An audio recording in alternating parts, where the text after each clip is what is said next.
सबको जय मसीह की। तो चलिए सीखते हैं परमेश्वर के वचन से कि परमेश्वर का आत्मा आज हमें क्या सिखाना चाहता है। इसके लिए मैं पढ़ रही हूँ प्रेरितों के काम 4:33। प्रेरित बड़ी सामर्थ्य से प्रभु यीशु के जी उठने की गवाही देते रहे और उन सब पर बड़ा अनुग्रह था। तो इस वचन में हम सीखते हैं कि जब हम प्रभु यीशु मसीह को अपना उद्धारकर्ता, अपना मुक्तिदाता मान लेते हैं और प्रार्थना करने में, वचन पढ़ने में, स्तुति आराधना करने में, फास्टिंग करने में अपना टाइम व्यतीत करते हैं, तो परमेश्वर हमें सामर्थ देता है। तो परमेश्वर की सामर्थ हमें मिलती है। पर परमेश्वर सामर्थ देता क्यों है हमें? किसके लिए सामर्थ देता है? अगर परमेश्वर ने सामर्थ दी है तो ऐसे तो नहीं दी है। यहाँ पे हमने वचन में पढ़ा है कि प्रेरित बड़ी सामर्थ से प्रभु यीशु मसीह के जी उठने की गवाही देते थे। तो परमेश्वर हमें इसीलिए सामर्थ देता है ताकि हम प्रभु यीशु मसीह के जी उठने की गवाही दे, सुसमाचार प्रचार करें। प्रभु ने हमारे जीवन को कैसे बदला और कैसे बड़े बड़े काम हमारे जीवन में किए हैं, हम जाकर दूसरे लोगों को ये गवाही दे, ये बताए, सुसमाचार प्रचार करें ताकि दूसरे लोग भी आपकी गवाही को देखें, सुने और अपने जीवन को बदले और आशीषित हों। और जब हम ऐसे काम करते हैं तो वहाँ पे लिखा है कि उन पर बड़ा अनुग्रह था। तो जब हम ऐसे काम करते हैं परमेश्वर के लिए, परमेश्वर की गवाही देते हैं, उसका सुसमाचार प्रचार करते हैं, जिसके लिए परमेश्वर ने हमें सामर्थ देता है, तो परमेश्वर का अनुग्रह हमारे जीवन पर, हमारे ऊपर आता है। और परमेश्वर का अनुग्रह हमारे जीवन में होना क्यों ज़रूरी है? क्योंकि अगर परमेश्वर का अनुग्रह हमारे जीवन में नहीं होगा तो हम अपने हालातों पर, अपनी बीमारियों पर, दुष्ट आत्माओं पर, नशों पर, किसी भी चीज़ पर हम जो है जीत प्राप्त नहीं कर सकते हैं परमेश्वर के अनुग्रह के बिना। और अनुग्रह हमें मिलेगा कैसे? जब हम परमेश्वर के कुछ काम करेंगे, परमेश्वर को दिखाएंगे कि हम तुम्हारी गवाही दे रहे हैं परमेश्वर, तो ही परमेश्वर हमें ऐसा अनुग्रह देगा जिससे हम अपनी ज़िंदगी के सारे हालातों पर जो है विजय प्राप्त कर सकते हैं। क्योंकि हम परमेश्वर के काम कर रहे हैं, तो परमेश्वर ऐसा तो नहीं है कि आप परमेश्वर के काम करते जा रहे हो और परमेश्वर आपकी ओर देख नहीं रहा है। परमेश्वर आपकी ओर देखता है, वो देखता है कि आप मेरे नाम की गवाही दे रहे हो। तो प्रेरित जब परमेश्वर का, यीशु मसीह के जी उठने की गवाही सामर्थ्य से दे रहे थे, तो वहाँ पे आगे लिखा है कि उन पर बड़ा अनुग्रह था।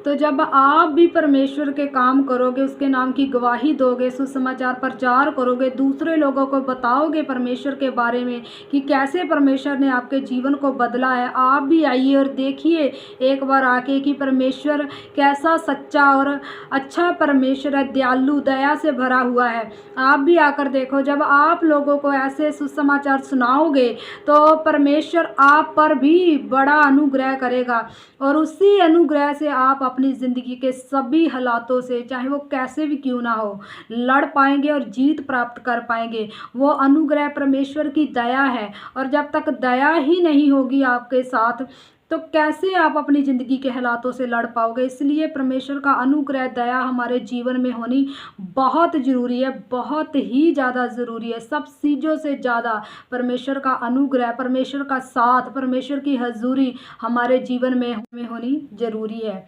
क्योंकि अगर परमेश्वर का अनुग्रह, परमेश्वर की हजूरी हमारे जीवन में नहीं है तो हम कुछ भी अपने जीवन में हासिल नहीं कर सकते हैं परमेश्वर की दया के बिना, हजूरी के बिना, अनुग्रह के बिना।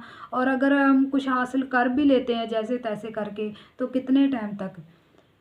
अगर कोई आशीष हमें मिल भी जाती है, बरकत मिल भी जाती है, बीमारी से कुछ टाइम के लिए छुटकारा मिल भी जाता है जैसे तैसे करके, दुष्ट आत्मा से छुटकारा मिल भी जाता है, तो कितने टाइम तक? वो अगर परमेश्वर की दया, अनुग्रह नहीं है तो वो कुछ ही टाइम तक रहेगा और उसके बाद फिर से वही हालात, वही दुष्ट आत्मा के अटैक, वही बीमारियां, सब कुछ फिर से वापस आ जाता है। लेकिन जब परमेश्वर का अनुग्रह आता है, उसकी दया आती है, तो कोई भी बीमारी नहीं रहती है, वो जड़ से ख़त्म होती है। दुष्ट आत्मा हमेशा के लिए आपको छोड़ के जाती है।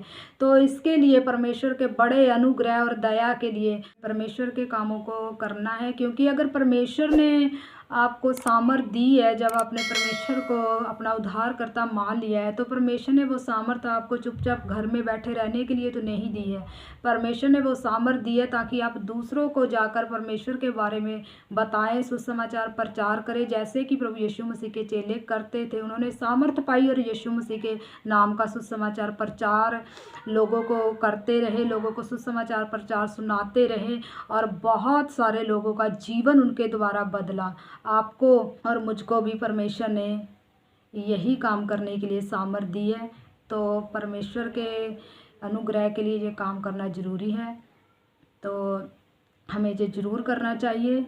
हमें चुपचाप घर में नहीं बैठना चाहिए, क्योंकि ये अंत का समय है और यीशु मसीह की दूसरी आमद बहुत जल्दी होगी। क्योंकि वचन में ये लिखा है, परमेश्वर ने पहले से ही अपने वचन में हमें कुछ चिन्ह दिए हैं। परमेश्वर ने बताया है कि ये बड़ी बड़ी लड़ाइयाँ, बड़ी बड़ी बीमारियाँ यीशु मसीह के आने से पहले ये सब कुछ होगा और वो सब कुछ हो रहा है आज दुनिया में। तो हमें ये देख के समझ जाना चाहिए कि यीशु मसीह का आना बहुत निकट है। तो हमें परमेश्वर का सुसमाचार प्रचार करना चाहिए और खुद भी बचना चाहिए और दूसरों को बचाने की कोशिश भी करनी चाहिए, क्योंकि परमेश्वर के वचन में लिखा है कि आग में झपट कर रूहों को बचाओ, लोगों को बचाओ। तो हमें परमेश्वर का सुसमाचार सबके साथ शेयर करना चाहिए और इससे परमेश्वर हमारे जीवन के ऊपर, हमारे ऊपर बड़ा अनुग्रह करेगा। तो मेरा विश्वास है कि आप लोगों ने आज वचन में से ज़रूर कुछ सीखा होगा। परमेश्वर इस वचन के पढ़े जाने पर हम सबको आशीषित करे। जय मसीह की।